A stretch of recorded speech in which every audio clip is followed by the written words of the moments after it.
Hey guys, sorry, my camera was just like frozen. I decided to film a video today because I went some book shopping.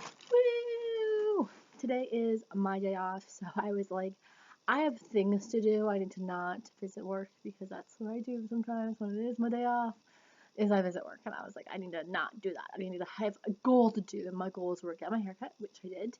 It's a little like too much layers for me. Like I like layers, but like not like I don't know. It adds more stuff. It is the length that I wanted because goodness, my hair was long, like down to here, and it was just not healthy and it was bothering me. So I'm happy that it's short, but the layers I don't know. Get used to it. Usually I have like longer layers that you can't really see necessarily, but it looks healthy and stuff. So I am happy that I got it cut.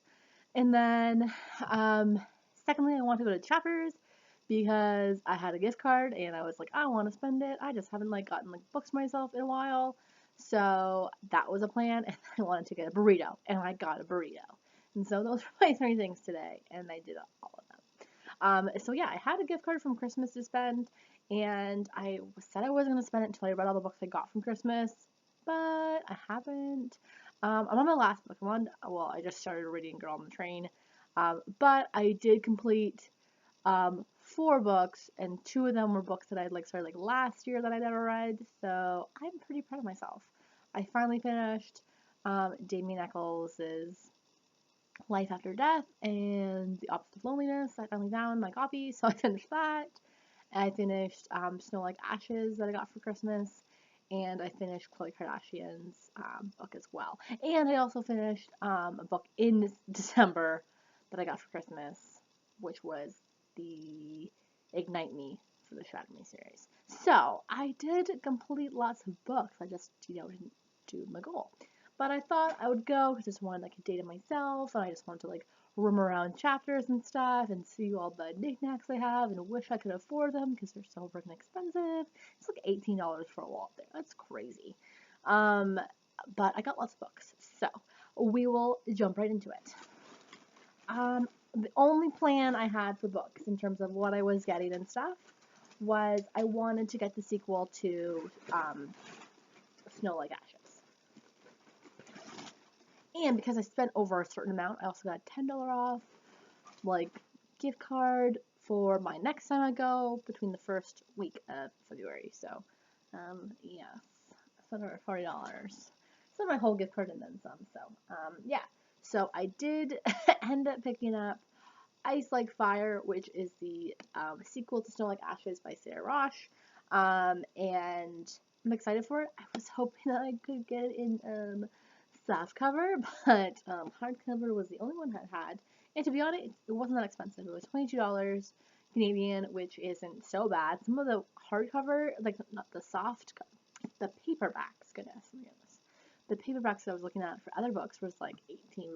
So I'm happy that this didn't cost me too much. Because then there were other books that were hardcover, they're like $30, so it's not too expensive, and it is really big. So I'm excited to read it because Snow Like Ashes was really good. So excited to read this book here. I think it's about. I'm going to have a review on Snow Like Ashes. So I'm looking forward to read this sequel and figure out the next part of the story to it. So yes, that's the one thing I got that I was like, I want to get that. This is like, I'm going to get that book. And the next ones I just found randomly. So the first one is called, it's by Kelsey Miller, and it's called Big Girl, How I Gave Up Dieting and Got a Life. So this is the cover for it. It's by a woman named Kelsey Miller, and kind of just about her life, about how she tried like all these diets, and she'd been fighting to transform her body, but obviously things wasn't working. She had like body dysmorphia and stuff like that. And so this is just like it says, with the help of an intuitive eating coach and fitness professional, she learned how to eat based on her body's instincts and exercise sustainably without obsessing over calories burned. But with each thrilling step toward a healthy future, she had to contend with the painful truths of her past. And then it goes on to say, This is a memoir for anyone who's grappled with a distorted body image, food issues, or a dysfunctional family. It's for the late bloomers and the not yet bloomed. It's for everyone who's tried and failed and felt like a big fat loser. So basically everyone. I was reading some of it in the store, and um, it sounds more like a memoir versus like a self-help book. So I'm excited to read it. That was one reason why I really did like Khloe Kardashian's Strong Looks Better Naked, is because she was chubby before.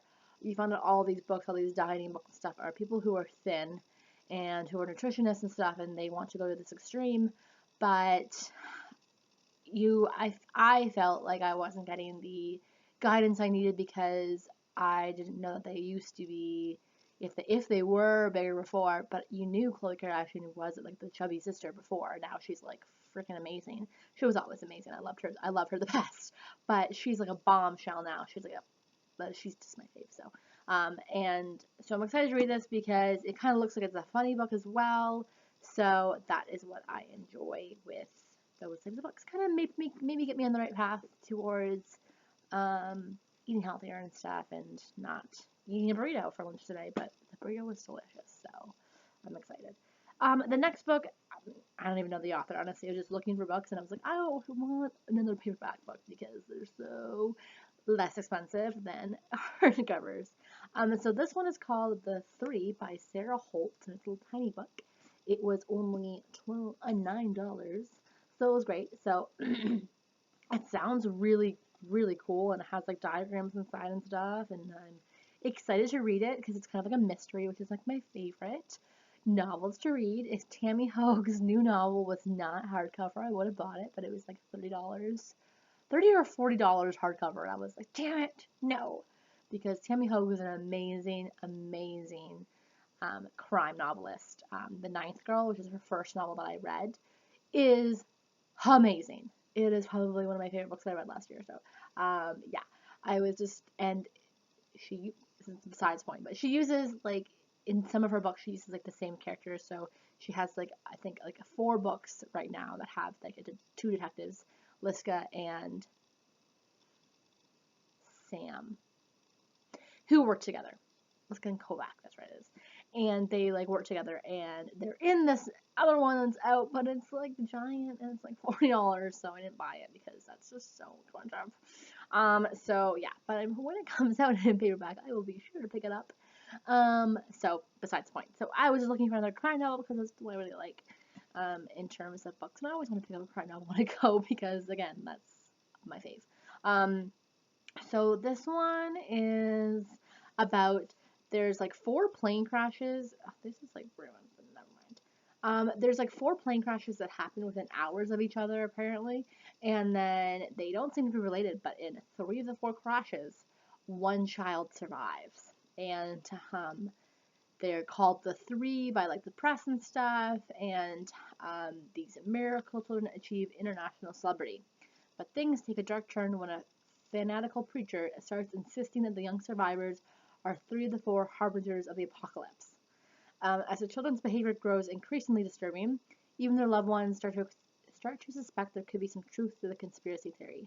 And when a 4th survivor is found, deadly alliances are formed, and it becomes ever more difficult and dangerous to decipher the truth. Dun dun dun! It seems pretty cool. I'm excited to read it. It looks like also too like some of the chapters are from different people's point of view. So yeah, I'm excited to read it. It seems like a cool little mystery thriller novel. So, and the last one I got is Emily Giffen's The One and Only. I will say this: I've read 4 of Emily Giffen's novels, maybe 5 to be honest. This is like my 4th one. I don't remember. I remember something Bored and something Blue, and then another one for sure. Normally wouldn't pick up Emily Giffen's books because it's very romantic. Inspired, and that's not what I want to read anymore. Again, I like to read more like the fantasy novels or the like memoir comedy ones or the crime novels. Those are my favorite ones to read. I don't like ones that have a lot of love triangles in them, and Emily Giffen's is definitely known for having that. But it sounded really good, so I had to pick it up. And it's like a big novel, a bigger novel. Like, it has, like, smaller writing for what she usually writes in the books, and it'll probably take me a couple days to read it. Um, so it says that 33-year-old Shay Rigsby has spent her entire life in Walker, Texas, a small college town that lives and dies by football. Raised alongside her best friend Lucy, who's the daughter of the legendary head football coach in Walker, Shay was too devoted to her hometown team to leave. Weird, but instead she stayed in Walker for college, taking a job in the university athletic department after graduation, where she has remained for more than a decade. But when an unexpected tragedy strikes Walker, Shay's comfortable world upended, and she begins to wonder if the life she's chosen is really enough for her. As she gives up her safety net to set out on an unexpected path, Shay discovers unsettling truths about the people and things she's always trusted most, and is forced to confront her deepest desires, fears, and secrets. It just seems cool. I think it's supposed to be like, I like all the books that have like law and stuff to do. So there's probably like an accusation against someone who's on the football team about something, and I love those type of books too. And those like TV show episodes, I love when people are accused of things on their jocks. Like I don't know, like I love like SVU episodes where like kids are accused of stuff and they're like crazy. But besides the point, so it seems better than your typical Emily Giffin novel, which is usually this girl meets this guy and they used to be in love 10 years ago and now they're back together and all that crazy crap. So I'm excited to read it. Yeah, it was 20 bucks. I was going to get another book, but then I was like, I'd rather get this one, so I put that one down. So overall, those are probably my to-be reads of February because I'm hoping to finish Gone Girl, Girl on the Train. I keep calling it Gone Girl, but Girl on the Train. Also, Joanne Flann's a new novel. It's like a novella. But it was too tiny. It was like 15 bucks, but it's like tiny, tiny book. That's probably like maybe 100 pages. So I did buy it, but she is definitely one of my favorite novelists, so I definitely want to read it in the future. Besides the point, these 4 books are definitely the ones I'm looking to read in February. So yeah, I hope you enjoyed this video, and I'm gonna quit talking while I'm ahead because I'm pretty chatty today and it's 12 minutes in this video, so yeah, that's crazy. So yeah, I hope you enjoyed the video, and I will see you all later. Have a wonderful day. Where is the exit button?